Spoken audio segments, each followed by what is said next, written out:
رسول بخش رئی صاحب، سیاسی ٹھہراؤ وقت کا تقاضا ہے، لیکن یہ سیاسی ٹھہراؤ آئے گا کیسے؟ اس کے لیے پیش رفت کون کرے گا؟ میرا خیال یہ ہے کہ جس طرح کہتے ہیں کہ تالی تو دونوں ہاتھوں سے بجتی ہے، تو یہ تالی بجانے کے لیے دونوں کو آگے بڑھنا ہوگا، لچک دکھانی ہوگی.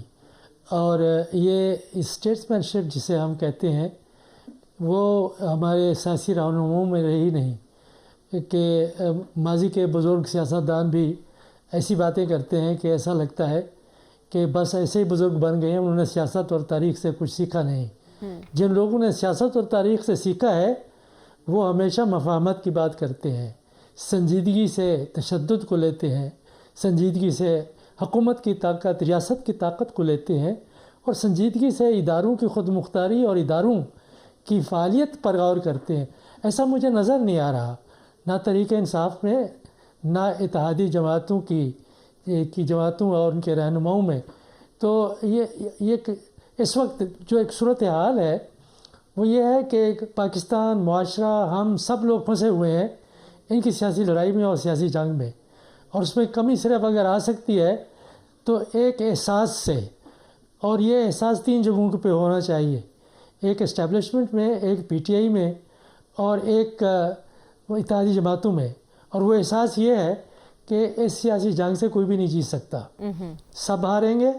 ماضی کی ایسی سیاسی جنگوں میں ہم سب ہارے ہیں، اور دنیا میں کہیں بھی کوئی اگر اس قسم کی سیاسی جنگ جو پچھلے 4 سال سے جاری ہے اگر لڑی جائے اتنا عرصہ میں، تو پھر یہ ریاست پر اعتماد ختم ہونا شروع ہو جاتا ہے.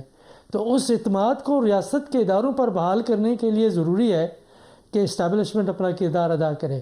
اگر اسٹیبلشمنٹ دیکھنے میں تو ایسا ہے کہ وہ بالکل اس کو پتہ ہی نہیں ہے کہ ڈی چوک میں کیا ہو رہا ہے، اور اس کو پتہ بھی نہیں ہے کہ تحریک انصاف کیا کر رہی ہے، اور اتحادی جماعتوں کی یہ کنٹینر لگانے کی کارروائی اور راستے روکنے اور معیشت کو لیکن رسول بخش رئی صاحب، وہاں سے تو ایک واضح پیغام آ چکا ہے کہ سیاسی جماعتیں آپس میں بیٹھ کر اپنے مسائل حل کریں، اور ان کو دیکھ رہے ہیں. تو ان کو پھر کوئی قدم بڑھانا چاہیے ملک کے معاملات کو سامنے رکھتے ہوئے. میری آواز غالباً نہیں جا رہی. جب ماضی میں ایسا دیکھا ہے نا، جب بھی کوئی ایسا ڈیڈ لاک پیدا ہوا ہے تو وہ ڈیڈ لاک سیاسی جماعتوں نے کبھی آگے بڑھ کر تو اس کو ختم کرنے کی کوشش نہیں کی. کئی مثالیں دی جا سکتی ہیں تاریخ سے. ایک کی مثال میں نے کل دی تھی کہ صدر غلام اسحاق خان اور نواز شریف صاحب کے درمیان میں ڈیڈ لاک تھا، وہ کیسے ختم ہوا. پھر اس کے بعد وہ ایک ڈیڈ لاک تھا صدر فاروق لغائی صاحب اور محترمہ بے نظیر بھٹو شہید کے درمیان میں ڈیڈ لاک تھا. وہ آج کا جو ڈیڈ لاک ہے وہ بھی اسی نوعیت کا ہے، اور وہ ڈیڈ لاک اس وقت تک ختم نہیں ہوگا کہ جب تک کہ عمران خان صاحب کوئی لچک نہیں دکھائیں گے.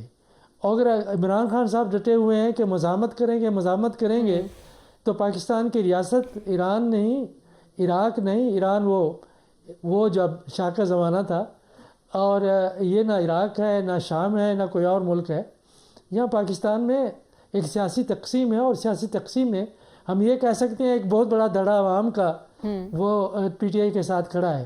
لیکن یہ نہیں ہے کہ دوسروں کے ساتھ لوگ نہیں، دوسروں کے ساتھ اسٹیبلشمنٹ بھی ہے، اور جو دوسرے لوگ میڈیا ہے، صحافی ہیں، دانشور ہیں، سب لوگ سنجیدگی سوچتے ہیں. تو اس تقسیم میں اگر یہ جنگ ہوتی ہے تو میں گزارش یہ کر رہا ہوں کہ پھر اس میں ٹھیک ہے، آپ کہہ رہے ہیں یہ ایسی سیاسی جنگ ہے جس میں سب کے نصیب میں ہار ہی ہے، تو ایسی سیاسی جنگ سے پرہیز کرنا ہوگا. رسول بخش رئی صاحب، میں آپ سے جاننا چاہتی ہوں، مولانا جیسا کہ ابھی ذکر ہم نے کیا، بار بار بات کر رہے ہیں انتخابات کی، لیکن ان اسمبلیوں کا وہ حصہ بھی ہیں، ان کا بار بار انتخابات کا اشارہ دینا کیا ظاہر کرتا ہے؟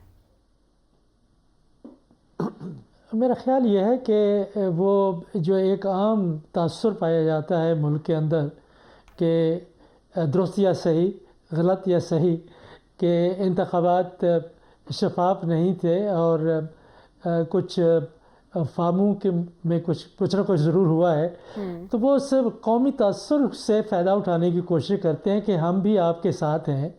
لیکن وہ ساتھ ساتھ حکومت کے ساتھ بھی مفاہمت کر بیٹھے ہیں، اور خصوصی طور پہ جو تاریخی 26 ترامیم 26ویں ترمیم میں کی گئی وہ ان کا حصہ بنے.